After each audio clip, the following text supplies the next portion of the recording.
Lions, 18th of January 2018. The last lion in the world understands that after all the unanswered roars, he is the last. And so he throws off his yellow mane and dresses in a nimbus of golden fire. Where he puts his paw, the grass is scorched.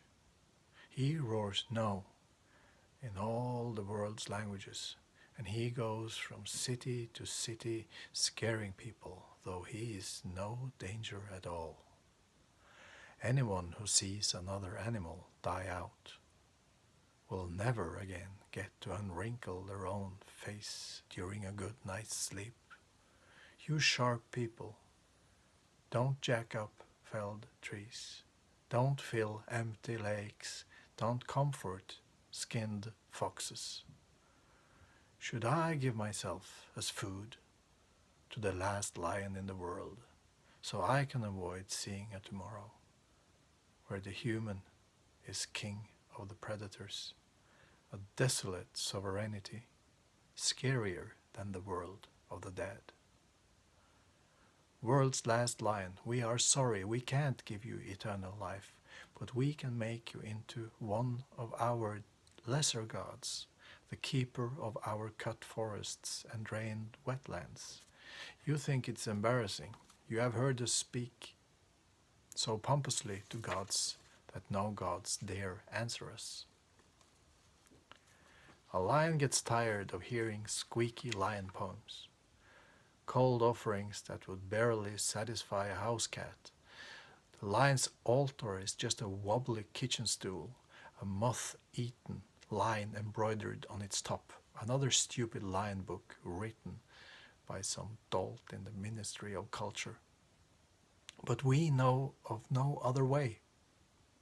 Little hungry God, the mouth is rich because it is given food and it can talk and talk.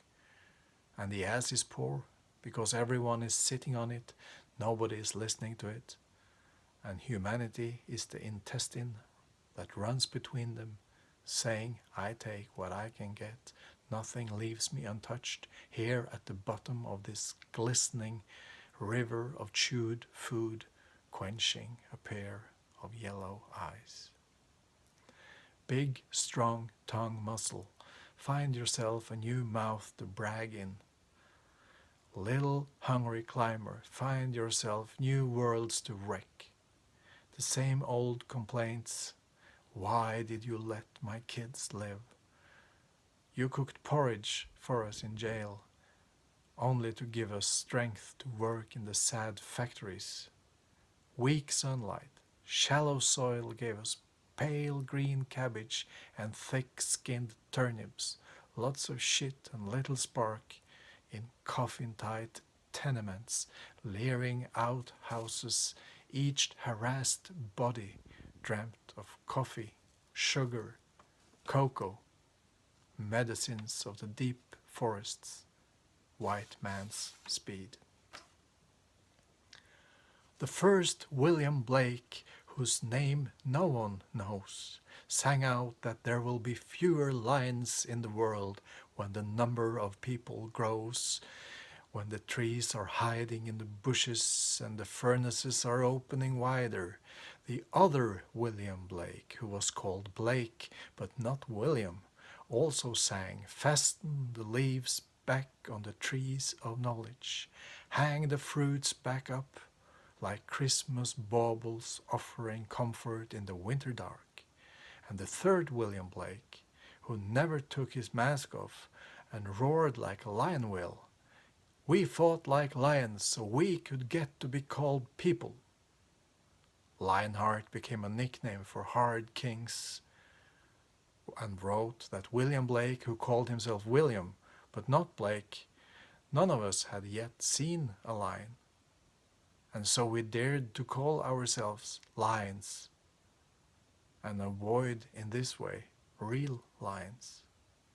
And all of this we might have heard from William Blake, not the William Blake who became known, but the one who resembled him, and allegedly said, everyone must have a little lion in them in a world without room for lines. For every human being that squats in front of their own house and is the last to know their own language, there will be a William Blake who is ashamed to be William Blake and tries to avoid meeting another William Blake who does everything a William Blake should do except for moving Jerusalem around.